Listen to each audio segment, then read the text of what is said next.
আসসালামু আলাইকুম। থ্রিপি ক্রিয়েশন থেকে আমি প্রিয়া বলতেছি।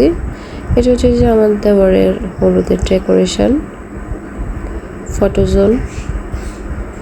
এখানে উনি হলুদ শুরু হওয়ার আগে কিছু ফটো সেশন করে নিচ্ছিল। ওনার বউয়ের কিছু ফটো সেশন ছিল, ওইগুলো আগে দিয়ে দেওয়া হয়েছে।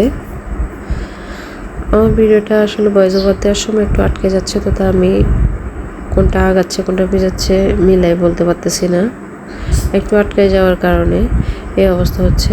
যাই হোক, আপনারা বুঝে নেওয়ার চেষ্টা করবেন, আমি বুঝে বলার চেষ্টা করব, তাহলে আপনারা একটু কষ্ট করে বুঝে নেবেন। যাই হোক, এখানে হচ্ছে যে আমাদের 3 দিনের প্রোগ্রাম ছিল। 3 দিনের প্রোগ্রামের ভিডিওটাকে আমি শর্ট করে 2 মিনিটে করে নিয়ে আসছি। মানে 3 দিনের ফুল ভিডিওটাকে আমি শর্ট ফর্মে এটা ভয়েস ওভার দিব। ফুল ভিডিওগুলো যদি আপনারা দেখতে চান অবশ্যই আমাকে কমেন্ট বক্সে জানাবেন। আপনাদের কমেন্টের উপর ভিত্তি করে আমি আসলে পরবর্তী ভিডিওগুলো দেওয়ার চেষ্টা করব।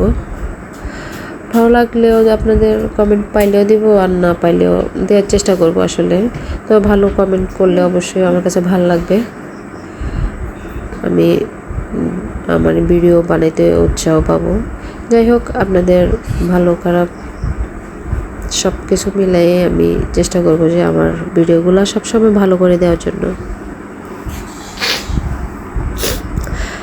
আসলে আমার আজকে একটু ঠান্ডা লাগছে, আজকে 2 দিন ধরে হাসি, এর কারণে আমার ভয়েস ওভারটা এমনিতেও খারাপ, আজকে আরও বেশি খারাপ হয়ে যাচ্ছে। যাই হোক, আমি চেষ্টা করতেছি, আসলে ভালো লাগতেছিল না। তারপরেও এতগুলো ভিডিও পড়ে রয়েছে, না দিলে আমার মোবাইল হ্যাং হয়ে যাচ্ছিল। এগুলো দিয়ে আমি ক্লিয়ার করতে যাচ্ছিলাম। এই যে আমরা এখানে চলে আসছি হচ্ছে যে বউদের বাসায়, ওইখানে ওদের প্রোগ্রামগুলো শেষ করতেছিল, যে রিচুয়ালগুলো আছে ওইগুলো শেষ করতেছিল। ওগুলো শেষ করার পরে খাওয়া দাওয়ার পালা, বউয়ের ফটো সেশনের পালা, সব করতেছিল। সব করার পরে আমরাও মোটামুটি সবাই ফটো সেশন করতেছিলাম মেয়ের সাথে, সবার সাথে। আর এর ফাঁকে দিয়ে আমি আমার হাজব্যান্ড দুজনও একটু হালকা পাতলা ফটো সেশন করে নিলাম। সবার কাছে আমাদের ভিডিওগুলো কেমন লাগলো অবশ্যই কমেন্ট বক্সে জানাবেন। যারা নতুন আছেন তারা অবশ্যই চ্যানেলটা বেশি বেশি করে সাবস্ক্রাইব করে দিবেন, সবাই প্রত্যেকের কাছে অনুরোধ রইল। আর যারা পুরাতন আছেন তারা অবশ্যই লাইক কমেন্ট শেয়ার করে দিবেন। ধন্যবাদ সবাইকে। আসসালামু আলাইকুম।